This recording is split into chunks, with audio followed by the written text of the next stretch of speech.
Assalamualaikum warahmatullahi wabarakatuh. Kita kembali lagi di channel Iman Permana. Nah, dalam kali ini kita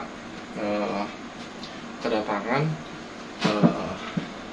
tamu kita ya, yang intinya beliau adalah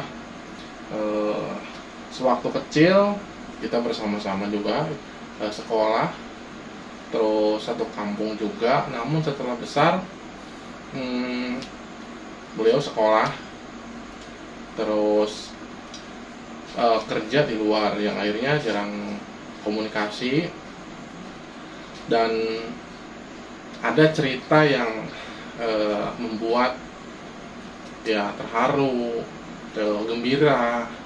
Nah, kita akan simak dan perkenalkan. Namanya siapa? Pemirsa kan belum tahu nih.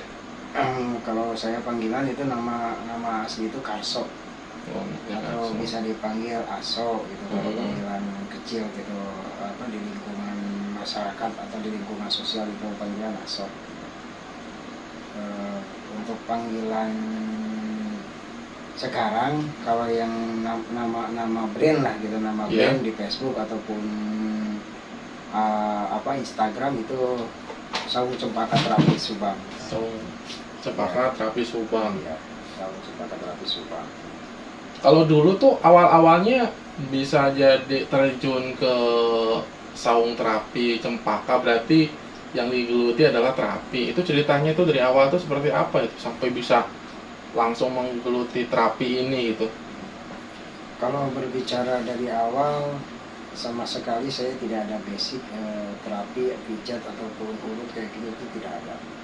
Karena sebagaimana ya Kang Iman ketahui, bahwa saya dulu sewaktu pendidikan formal, begitu saya lulus SLTA sederajat, saya kan langsung merantau, nggak sempat ada di kampung gitu kan, langsung merantau. Terus saya profesi kuli lah, bisa disebut kuli ya, kuli pabrik. Antara pabrik yang satu pindah lagi ke pabrik yang lainnya, karena mungkin sistem perusahaan kan yang sampai sekarang pun juga kan hanya kontrak dan kontrak gitu, jarang lah. Intinya untuk menjadi karyawan tetap itu susah gitu, susah. Nah, terus kalau berbicara saya kenapa istilahnya saat ini terjun ke dunia terapi, wah itu cerita panjang. Cerita panjang, penuh lika-liku, penuh tantangan, hinaan, cacian, pokoknya banyak yang pernah saya alami gitu kan. Yang namanya hidup lah, emang ya disitulah kita harus mengambil titik fokus sebetulnya, mana yang mau kita ambil, mana yang mau kita pijak, dan mana yang ibarat profesi apa yang istilahnya mau kita geluti gitu. Nah, makanya seandainya kita fokus, seandainya kita itu kan ada intinya doa kan gitu kan. Nah, kalau flashback ke belakang, saya kan terjun di dunia terapi itu setelah saya keluar dari salah satu perusahaan, bisa dibilang ini perusahaan otomotif ya, vendornya Toyota dulu. Nah, 2014. Nah, dari 2014 itu saya menginjak atau mengenal pijat dan urut. Dulu masih mengenalnya itu. Nah, lebih ke refleksi massage. Terus dulu saya mengenal seseorang, yang menghantarkan saya ke ilmu pengobatannya seseorang itu, sehingga saya belajar. Terus akhirnya setelah belajar itu juga saya banyak lagi kenalan. Terus intinya menggali lagi potensi, menggali. Seiringnya menggali sambil jalan, saya juga banyak pelajaran dan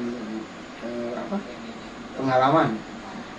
Yang penting intinya kita, walaupun bukan berarti saya mengaku matang saat ini, tapi kita belajar dari pengalaman itu, sehingga saya ya mungkin semuanya itu izin Allah, saya harus jadi seperti ini. atau menjadi insan penghantar bugar, bisa bisa lebih ini ya gitu kan. Nah, sewaktu saya pertama terjun di dunia terapi, setiap orang ataupun di lingkungan sosial pasti kan nggak mungkin lah bahasanya gitu kan. Iya. Si Aso atau si Karso bisa gitu kan, bisa. Sedangkan mereka tahu sejarahnya di masa saya kecil sampai sekarang, siapa saya dan profesi apa sekarang. Ya jangankan orang lain, keluarga pun nggak ada istilahnya yang percaya kalau seandainya saya bisa menjadi seperti ini sebagai insan penghantar bugar. Ya emang saya awalnya dari urut, walaupun ya yang mungkin banyak orang yang bertanya, dan terkadang orang akan bermitos seperti ini. Kalau kita berbicara ranah urut dan pijat, pasti ada dua faktor. Iya. Antara bakat dan keturunan. Nah, mindset itu saya rubah. Ya sebetulnya kalau pengalaman saya pribadi itu nggak ada bakat, nggak ada keturunan. Yang penting intinya ada kemauan menggali potensi yang ada. Nah begitupun saya istilahnya nggak ada bakat dan juga ada keturunan. Jadi real, karena dulu saya ya sampai pun sekarang saya bukan berarti mengaku bahwa saya udah bisa atau mengaku bisa, tidak. Tetapi sekarang pun ya saya masih belajar, terus belajar dan masih istilahnya menerima masukan-masukan, karena hakikatnya kita sebagai manusia atau insan itu intinya belajar dan tidak dibolehkan mengaku bahwa kita itu bisa gitu kan. Tetapi kita emang belajar dan masih mau menerima masukan-masukan dari teman-teman, rekan-rekan atau master-master, guru-guru saya istilahnya yang lebih senior, lebih ini gitu kan gitu. Nah, selama saya istilahnya di terjun dunia ini, nah satu hal pesan saya untuk rekan-rekan yang mungkin saat ini lagi mulai mengenal atau terjun ke dunia terapi. Intinya Anda jangan pernah menyerah, jangan pernah patah semangat. Hal-hal istilahnya lingkungan sosial ataupun keluarga itu hal yang biasa dalam konteks kita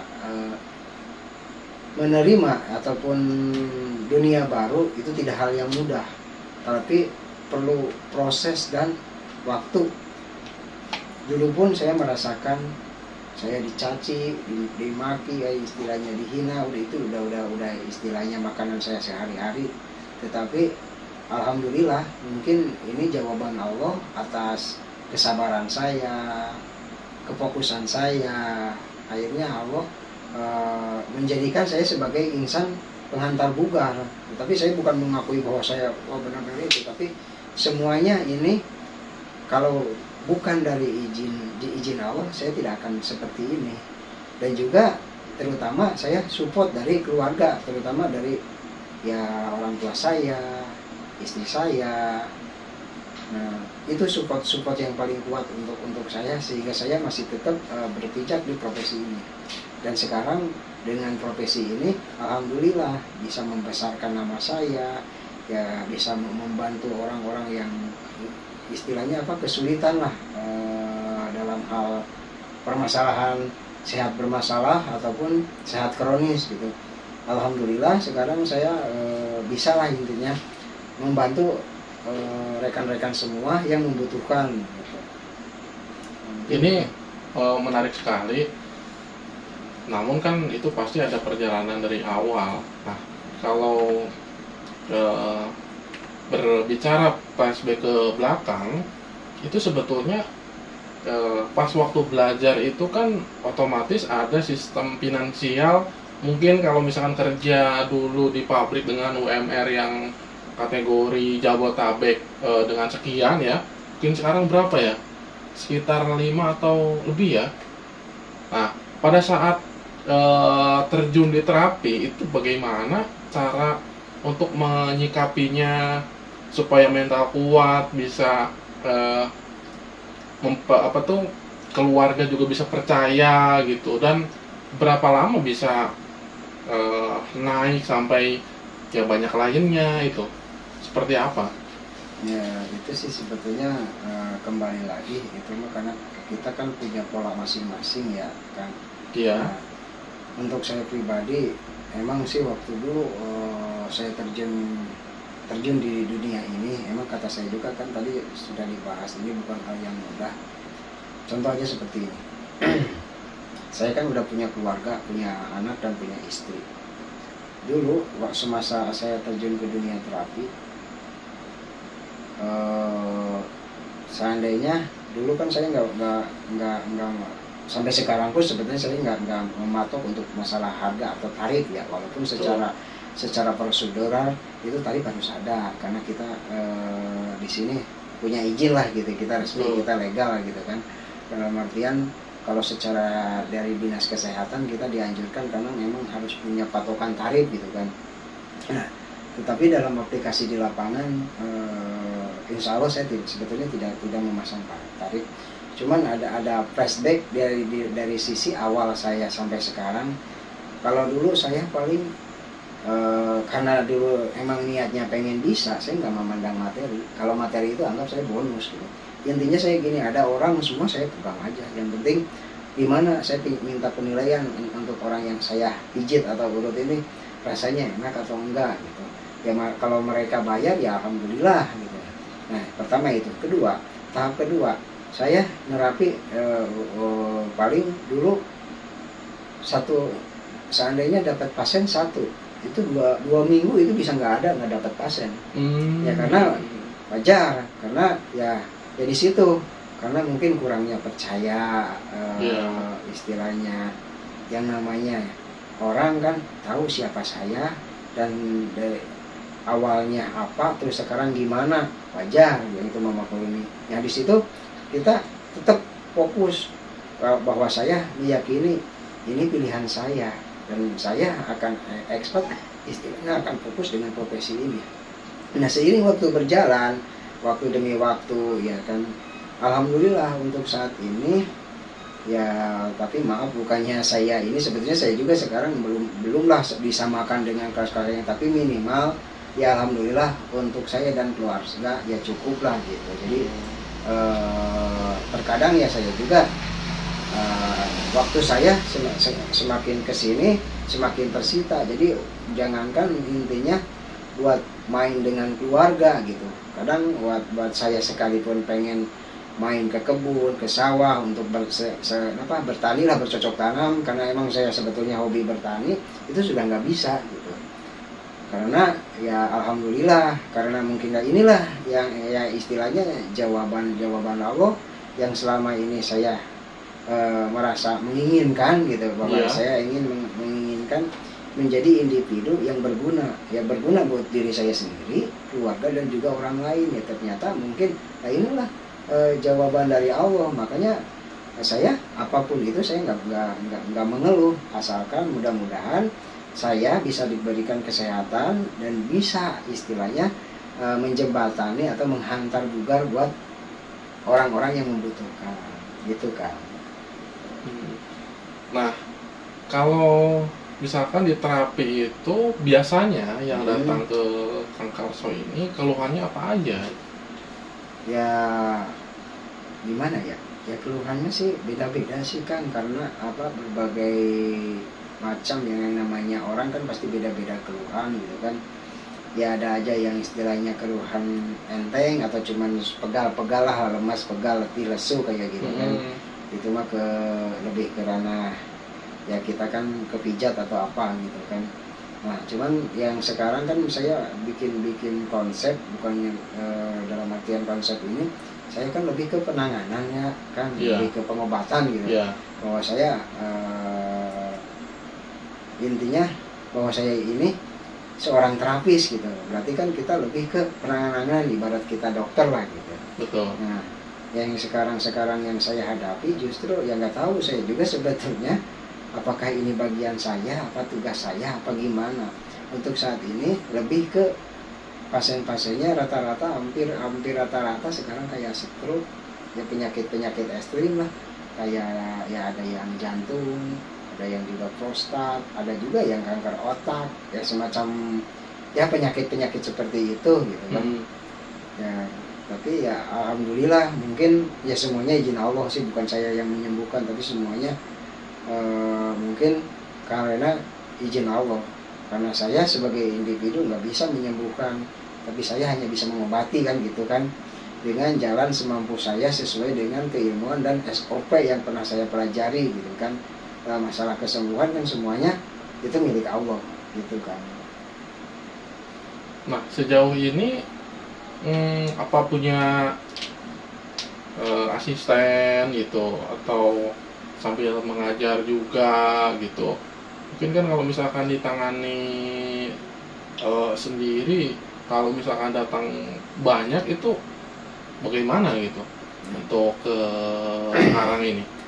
Untuk sementara ini saya sih ada gitu yang sekarang saya didik gitu kan.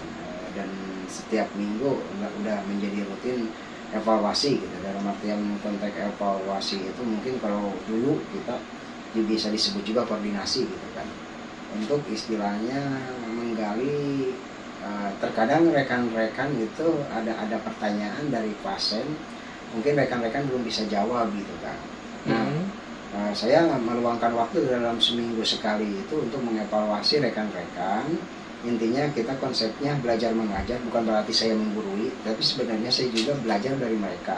Terkadang apa yang saya tidak tahu ternyata di teman-teman ada gitu, makanya di situ kita saling mengisi dan saling melengkapi gitu kekurangan. Nah, mereka bisa juga kalau seandainya saya sibuk benar-benar padat, mereka bisa bantu saya. Cuman untuk yang saat ini saya bina ataupun bisa dibilang saya didik juga, itu berbagai profesi kan, berbagai profesi gitu. Jadi mereka bukan expert atau fokus di dunia terapi, mereka ada profesi lain lah gitu kan. Kalau seandainya mereka ada waktu luang atau kosong, terkadang mereka juga alhamdulillah sih bisa bantu kalau saya sibuk gitu kan. Nah sebetulnya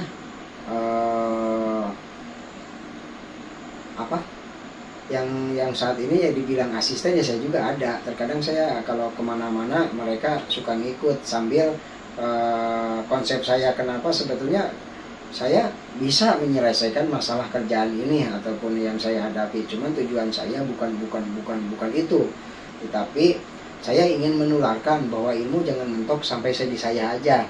Ya kalau seandainya saya hanya konteksnya hanya di ruangan untuk evaluasi, itu kan kurang greget kan, kurang masuk klimaks gitu kan. Tetapi kalau seandainya saya kan ini, saya ngasih materi, contoh materi penanganan stroke gitu. Nah penanganan stroke seperti ini dari hulu ke hilir bla bla bla bla seperti ini kan teorinya. Nah sedangkan aplikasi di lapangannya seperti apa? Nah maksudnya supaya mereka ikut dan melihat saya dalam melakukan sebuah penanganan itu, minimal entar ada hal yang mereka ambil secara tidak langsung, baik dari saya komunikasi dengan si pasien, baik dari saya penanganan, dan mereka bisa melihat langsung. Contoh seandainya tangan yang tadinya gimana terus akhirnya jadi gimana. Nah pemijatan seperti apa, volume pemijatan penotokannya harus seperti apa, terus cara ininya harus seperti apa. Nah itu yang saya tularkan. Yang sekaligus berarti praktek ke lapangan. Ibaratnya PKL lah, ya, ibaratnya PKL ya kalau misalkan pendidikan formal ya. Gitu PKL. Nah, ya artinya kan kalau misalkan sampai mereka kan bisa usaha mandiri kan ya. Jelas. Nah jelas kan. Nah ini juga mendorong untuk mereka bisa lebih berkarir, atau istilahnya mereka bisa membiayai diri sendiri atau keluarganya ya. Ini juga satu buah terobosan dari Kang Karso ya. Terus satu lagi saya tambahkan ini. Nah salah satu binaan saya Kan sebetulnya dia profesinya ya bisa dibilang usaha lah, dia punya usaha gitu. Nah, dia sempat belajar sama saya. Nah, pas belajar itu dia vakum. Bahkan alat terapinya pun sempat mau dijual sama saya. Cuman sama saya nggak diterima, bukan saya istilahnya nggak ini. Cuman justru saya ngasih peluang karena suatu saat dikhawatirkan bahwa dia akan membutuhkan. Ternyata beberapa bulan kemudian dan belum 1 tahun, ternyata iya dia menghubungi dan datang kembali ke saya. Dan sekarang dia malah ekspres jadi terapis gitu, dan dia fokus ke terapis. Alhamdulillah ternyata katanya bahwa terapis ini ya intinya menjanjikan lah daripada usaha kemarin yang dia geluti gitu ya. Nah, saya sebetulnya kalau penjelasan itu ataupun ini saya nggak pernah mengajak, istilahnya semuanya itu saya kembalikan ke individu masing-masing, karena yang merasakan, yang menilai itu individunya. Makanya di sini takutnya saya salah arti atau salah paham, nih saya luruskan bahwa saya di sini konteksnya tidak ada pemaksaan. Saya hanya istilahnya membina ya pure hanya berkaitan dengan berarti dunia terapis kan gitu ya, dunia pengobatan kan gitu. Nah, dunia pengobatan. Toh masalah yang lain-lain di luar konteks itu saya ya istilahnya itu bukan ranah dan tanggung jawab saya, itu makan intern masing-masing gitu kan.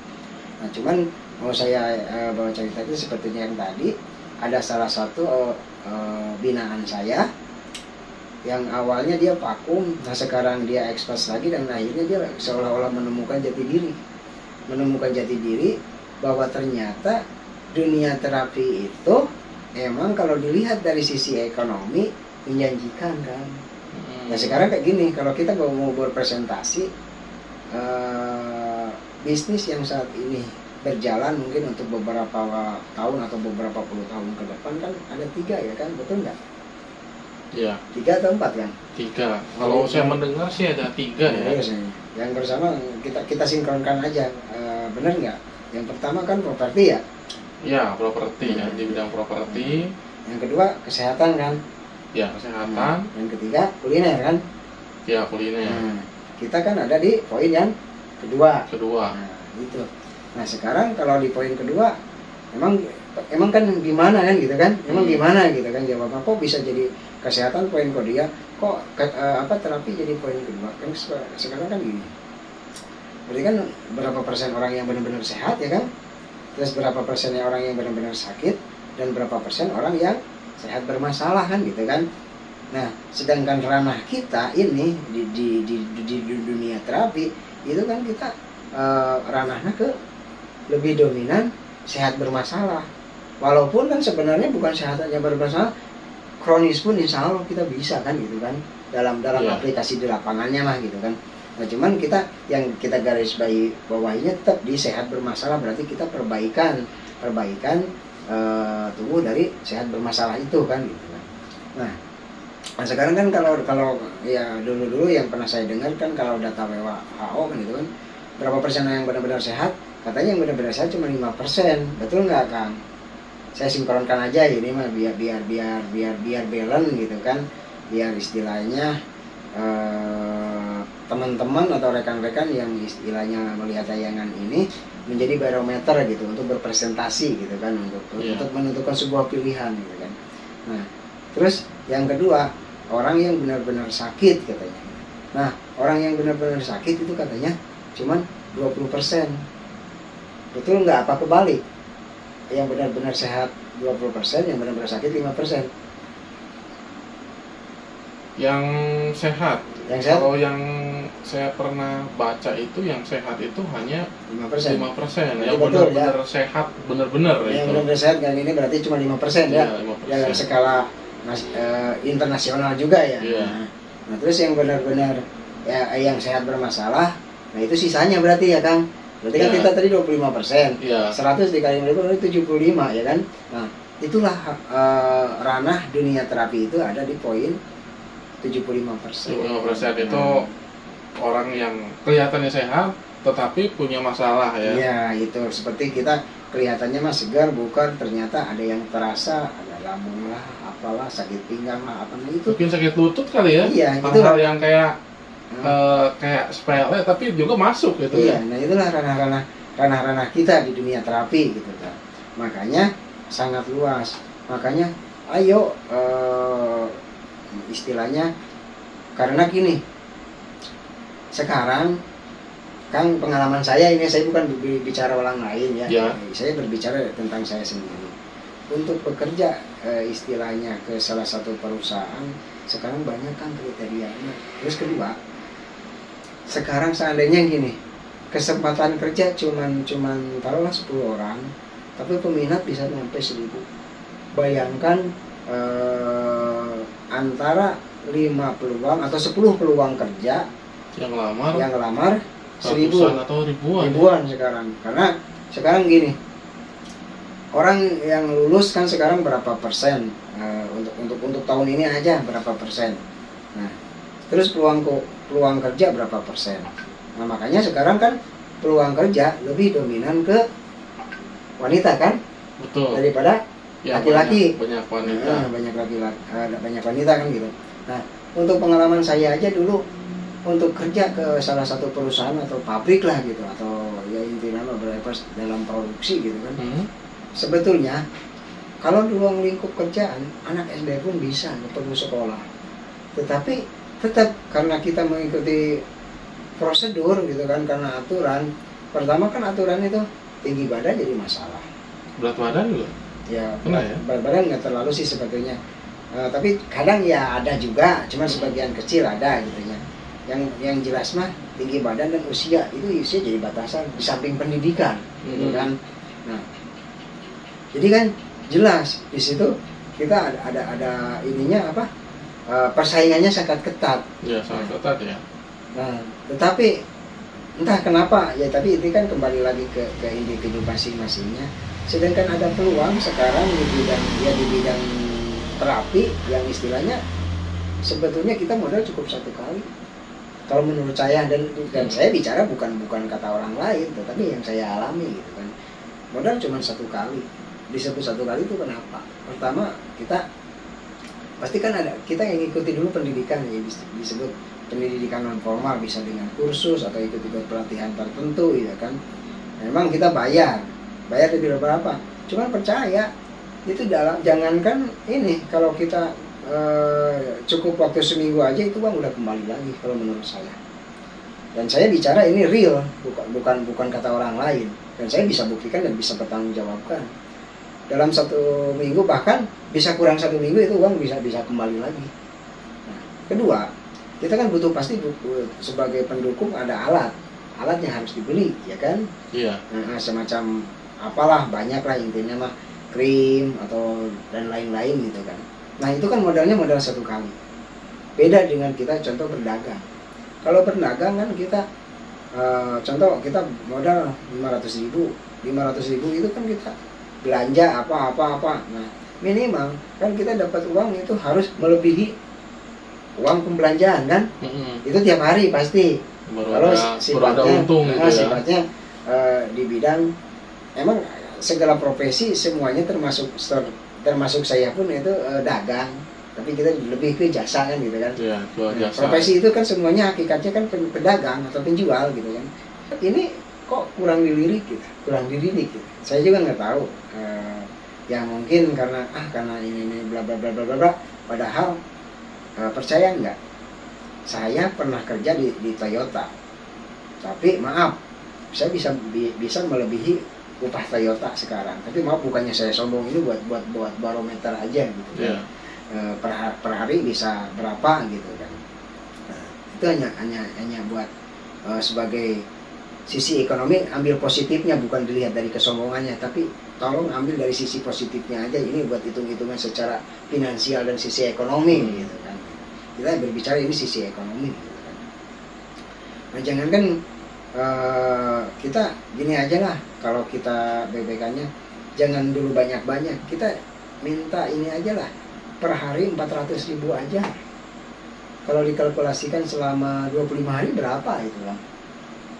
Bisa nyampe 12 juta kan ya? Nah, ya seperti itulah seandainya ini. Tapi kan, nah di situ terapi itu. Ya kadang bisa lebih dan kadang bisa kurang memang di sisi. Tapi kan kebanyakannya insya Allah lebih, insya Allah. Iya. Insya Allah lebih kalau untuk saat ini. Tapi maaf untuk mereka sekali lagi maaf, ini jangan dilihat dari sisi kesombongannya, tapi di sisi ekonominya aja lihatnya. Jadi kita punya barometer gitu kan supaya hitung-hitungan.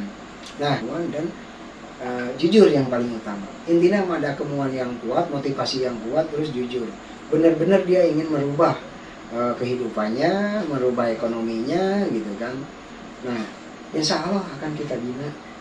Asalkan emang individunya benar-benar pengen, ada keinginan yang kuat dan juga jujur. Yang modal paling ininya jujur, itu aja. Karena kita nggak melihat istilahnya sisi pendidikan bahwa dia gimana. Yang penting dia ada kemauan, insya Allah kita akan bentuk dia menjadi individu seseorang yang profesional gitu, insya Allah.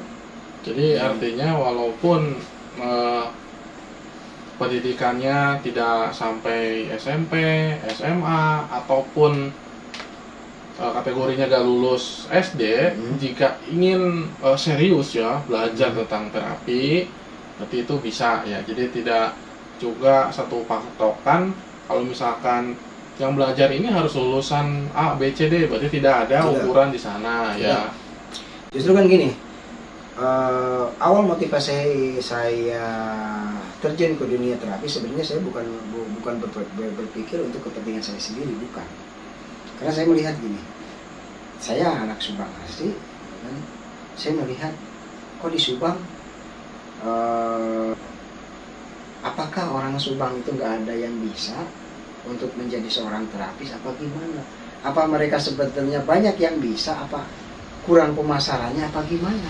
Tapi memang betul ya, orang-orang pendatang, orang pendatang malah lebih mendominasi di tiap kota, termasuk dari kota Subang ini ya, iya. Mendominasi gitu. Nah makanya itu menjadi PR besar buat saya, motivasi buat saya. Saya bisa pengen seperti ini itu sebetulnya bukan untuk saya sendiri. Justru saya melihat bahwa sekarang banyak anak-anak muda sekarang yang nganggur, nggak ada kegiatan. Seandainya buat ngerokok aja masih minta orang tua, tapi sekolah udah lulus. Nah, cuman keterbatasan saya tidak mau ngajak. Kalau saya ngajak itu akan lain unsurnya. Tapi kalau seandainya dia yang minta datang langsung ke saya untuk belajar, ya saya monggo terbuka akan saya bina dengan sungguh-sungguh, dengan tanggung jawab gitu kan intinya. Terus kan pasti ada pertanyaannya, Kang, kok Akang ngajar? Apakah Akang tidak takut entar kesannya menjadi saingan gitu ya? Justru tidak, justru kan gini. Jadi kalau kita ingin maju istilahnya dan berkembang, kita kan hakikatnya bahwa kita itu harus bisa mensejahterakan atau minimal, makanya ya kalau istilah Sunda kan gitu, ayah hirup, ayah ngahirupkeun kan gitu ya. Makanya orang itu kudu bisa ngahirupkeun kan gitu. Selain saukur hirup per urang, tapi orang kudu bisa ngahirupkeun. Oke, batur anu istilahnya ayeuna mungkin dari sisi ekonomi anu benar-benar iya gitu, benar-benar jatuh. Nah, karena kita emang bidangnya emang di bidang iya gitu, dalam artian ya, ilmu kita emang di batas ini, hanya ini yang bisa bantu, monggo saya silahkan. Apalagi sekarang saya pasien banyak yang nggak kepegang gitu kan. Saya sangat terbuka, saya sangat welcome. Cuman ya mungkin ya di situ kadang anak-anak muda sekarang mungkin lebih dominan. Ya saya sendiri gitu merasakan dulu waktu saya terjun pertama kali di dunia ini, saya ada gengsi loh Kang, jujur. Awalnya saya profesi ya intinya emang kerja di perusahaan. Pas saya masuk, saya nurut, mijet gitu kan, ada rasa gengsi gimana gitu awal-awal. Tapi justru sekarang tidak ada gengsi, justru saya bisa mengenal A, B, C gitu. Alhamdulillah, mantap, pantesan cek kasarna kieu lamun cek bahasa Sundana. Lamun urang cenah hirup jeung ilmu, insya Allah dunia bakal kabuka, akhirat oge kacekal. Insya Allah mudah-mudahan seperti itu. Tapi ku ayeuna istilahnya saeutik demi saeutik, ku abdi geus karaos kan. Geus karaos kan. Jadi kita bukan mengejar dunia, tapi kita menjemput. Bahkan bukan mereka yang datang ke kita. Istilahnya ya alhamdulillah untuk saat ini untuk saya pribadi udah mulai banyak yang datang ke rumah. Yang lain sekarang pada datang. Ke rumah. Kalau dulunya prosesnya gimana? Apa jemput bola misalkan kita datang ngobrol? Nah, kalau dulu mah ya saya lebih ke jemput bola. Saya intinya main lah. Karena kan dalam sisi ilmu market juga kan ada pepatah seperti ini. Cintailah profesimu, jangan cintailah sesamamu kan gitu. Iya, Nah, iya. di saat kita mencintai sesama, disitulah pintu-pintu rezeki terbuka. Ya awalnya saya memperkenalkan diri sebagai identitas bahwa saya ini adalah seorang terapis atau insan pengantar bukan. Saya sering silaturahmi, main kan kemana gitu. Akhirnya ada keluhan ini saya pegang. Kata saya juga saya nggak melihat dulu nggak melihat sisi materi. Yang penting dia bisa merasakan setelah terapi gimana, prestasinya gimana.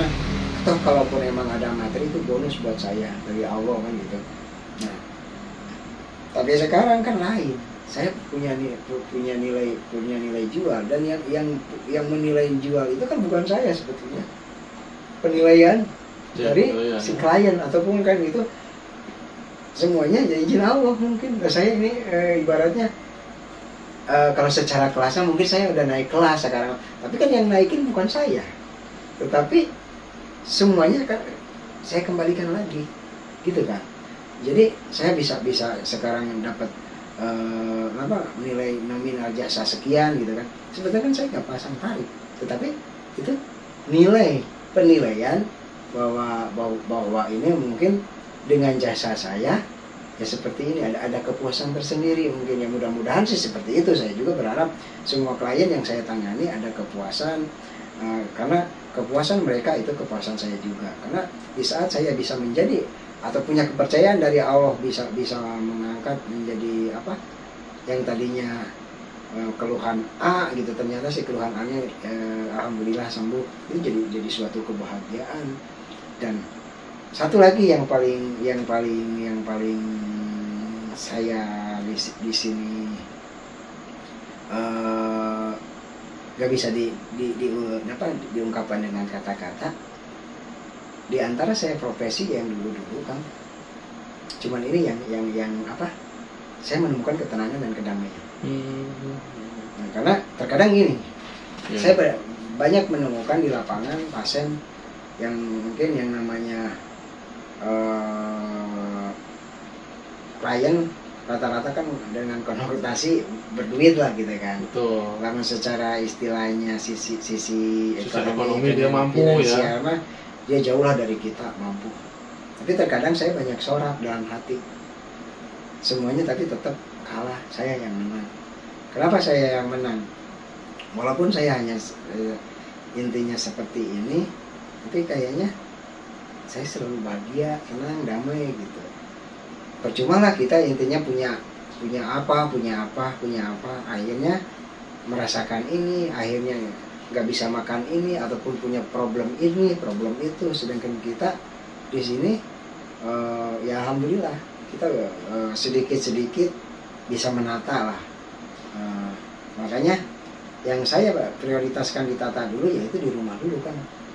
Nah, kalau seandainya kita keluar, kalau di rumah kurang nyaman lah, bahasanya kurang nyaman, atau baik ada problem atau ada trouble lah ibarat, kalau intinya kabel mah gitu kan. Hanya sedikit-sedikit kayak saya urai, kalau ada yang putus saya sambungkan, dilakban kembali gitu kan. Nah, di rumah saya tenang, keluar pun saya tenang. Jadi ada kedamaian lah gitu. Walaupun dari sisi ekonomi banyak saya boro-boro jauh lah gitu. Tapi saya banyak ketawa sendiri. Oh ya Allah, alhamdulillah ternyata kau berikan kebahagiaan dan keterangan. Kalau dulu saya waktu masih kerja di perusahaan nggak ada ketenangan seperti ini. Walaupun memang istilahnya ini terus waktu pun saya benar-benar kesita. Kalau sekarang walaupun memang waktu saya kesita, sebetulnya saya bisa tergantung saya. Jadi ada skala prioritas. Nah, saya juga emang terkadang keluarga bisa saya tinggalkan kalau seandainya si pasien benar-benar urgent dan perlu pertolongan kita. Saya bisa menyimpan dulu ini karena keluarga bisa hari esok lusa mungkin ajak jalan kemana lah gitu buat sekedar kita jalan-jalan gitu kan. Lebih banyak waktu. Nah gitu. Saya kan bikin konsep sekarang. Terkadang saya dalam edukasi ke rekan-rekan dalam evaluasi juga. Saya kan evaluasi untuk 1 bulan sekali itu keluar. Jadi enggak di apa? Di ibarat kantor mah kantor lah gitu. Jadi kita nggak di situ, tapi kita di luar, kita menyatu dengan alam. Jadi ibaratnya berwisata lah gitu. Nah itu konsep-konsep saya yang saat ini dijalani dengan rekan-rekan atau tim saya gitu kan. Jadi kalau menyatu dengan alam di samping kita kan pikiran juga direfleksi gitu kan, mata pun sama gitu kan, dan ada ketenangan, ada kedamaian. Jadi kita bisa melupakan lah untuk sebulan ini kita penat dengan profesi, dengan kegiatan bla gitu kan. Nah dalam sehari itu kita restart sampah-sampah pikiran negatif itu, kita restart dengan alam gitu kan. Dengan alam kan kita sambil bertapakur gitu. Nah di situ pun kita masuk juga kelas terapi. Jadi sambil ngobrol gitu ya, kita kopi darat lah gitu, nggak terlalu formal juga.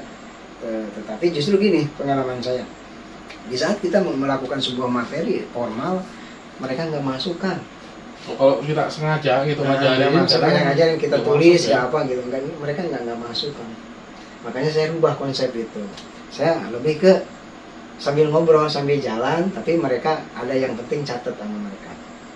Nah itu tiap minggu akan saya evaluasi. Jadi saya materi sedikit kan, enggak gini gitu. Tetapi harus benar-benar masuk lah, benar-benar harus di luar kepala gitu. Jadi kalau seandainya nggak ada, aduh apa ya, enggak.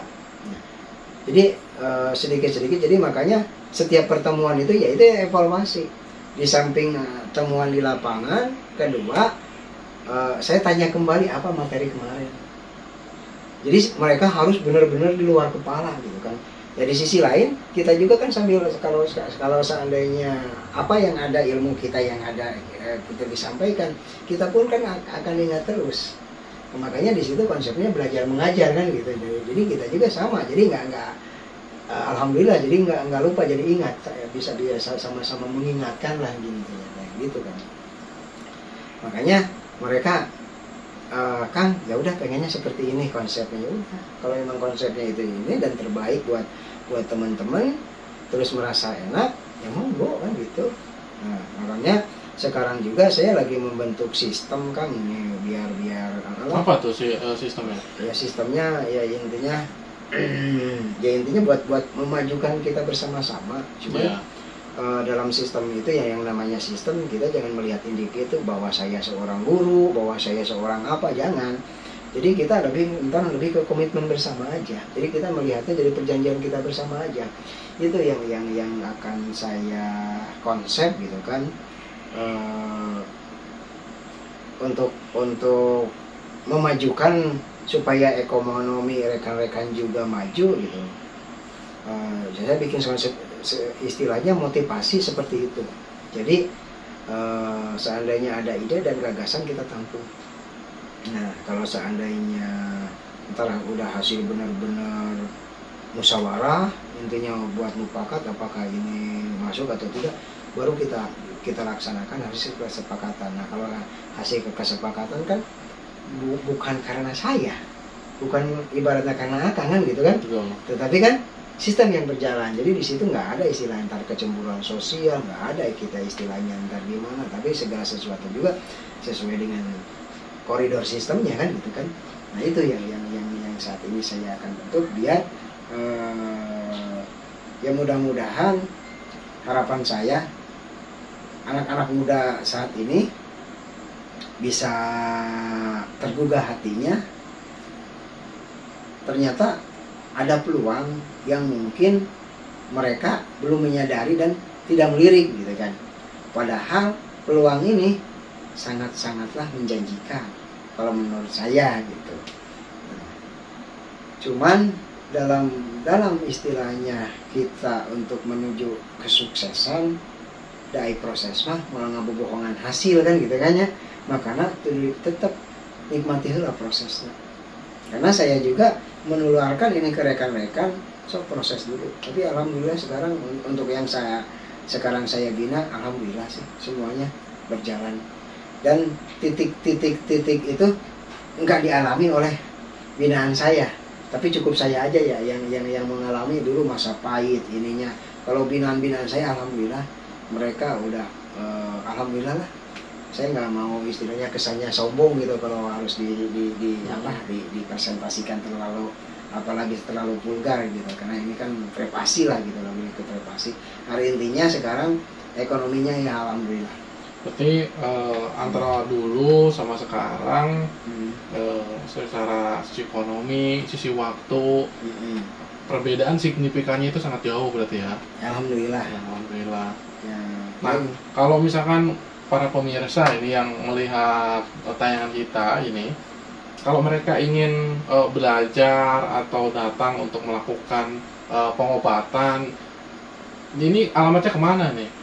Oh bisa ke Kampung Tanjung, RT 02 RW 01, Desa Sukahurip, Kecamatan Cijambe.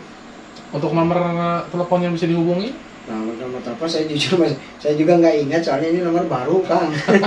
Nomor Oke, baru. nanti kita akan sematkan di ininya ya, apa tuh namanya, di deskripsi ya tentunya ya. Nah, itu intinya. Mungkin untuk kesimpulannya bagi para pemirsa, penonton atau mereka yang ingin belajar, apa nih dari kesimpulan percakapan kali ini? Ya, untuk kesimpulannya seperti inilah. Dunia terapi itu untuk saat ini sebetulnya sangat menjanjikan, mau dilihat dari sudut pandang manapun. Kenapa sangat menjanjikan? Sebagaimana yang tadi saya bahas, 75% itu lahan kita. Cuman saat ini anak-anak muda kurang melirik dan kurang menyadari poin ke sana gitu kan. Karena lebih mereka itu pengen lebih instan. Tapi sebetulnya banyak, jangankan kita anak muda, justru yang sekarang minta ke saya, maaf ini. Yeah. Ada sedikit bocor, cuma saya nggak akan sebutin namanya siapa-siapa. Berbagai profesi, diantaranya seorang PNS, seorang dosen juga ada yang sekarang ya istilahnya mereka yang udah istilahnya mateng lah, udah mengenyam istilahnya garamnya kehidupan, dia lebih melirik ke sisi terapis.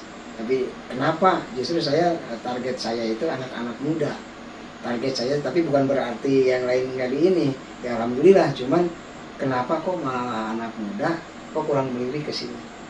Nah itu yang menjadi pertanyaan saya. Itu sih jawaban ada di teman-teman semua. Padahal ini sangat menjanjikan, gitu kan, sangat menjanjikan, dan pasti dalam pengembangannya insya Allah kami juga pasti bantu, atau saya juga pasti bantu. Karena saya saat ini jujur orang banyak yang nggak kepegang. Saya perlu intinya seseorang yang harus menjadi asisten, karena saya belum menemukan asisten yang benar-benar fokus dengan saya bisa mengikuti. Jadi saya butuh seseorang yang benar-benar tiap pagi datang ke rumah saya, gimana ini kemana, karena sebetulnya kalau tiap hari saya sebetulnya pasti ada aja persen, gitu aja kan. Terus kan justru yang ada saya nggak kepegang. Cuman satu kendala saya ini, walaupun saya ada yang saya bina ya, cuman kan dia profesinya, dia punya profesi, Ya punya kerjaan lain gitu ya. Kerjaan lain gitu. Nah itu kesimpulannya mah. Jadi intinya bahwa dunia terapi itu dunia yang sangat menjanjikan, baik sisi ekonomi atau apapun itu. Kalau kita berbicara ekonomi, cuman kita jangan melihat sisi ekonomi, yang penting intinya gini, kita harus bisa bermanfaat untuk diri kita sendiri, untuk keluarga, dan juga orang lain. Itu aja yang paling Oke. Luar biasa sekali ya. Pembicaraan ini sangat menarik sekali, dan saya akan terus menayangkan dari beberapa orang yang punya pengalaman, kisah-kisah inspiratifnya, kisah-kisah mereka yang kita akan angkat bersama saya ya di channel kami ini. Dan sekarang sudah waktunya untuk penutupan, undur pamit. Terima kasih dan mohon dukungannya ya buat teman-teman. Silakan untuk like, share, dan subscribe. Dan salam buat semuanya. salah.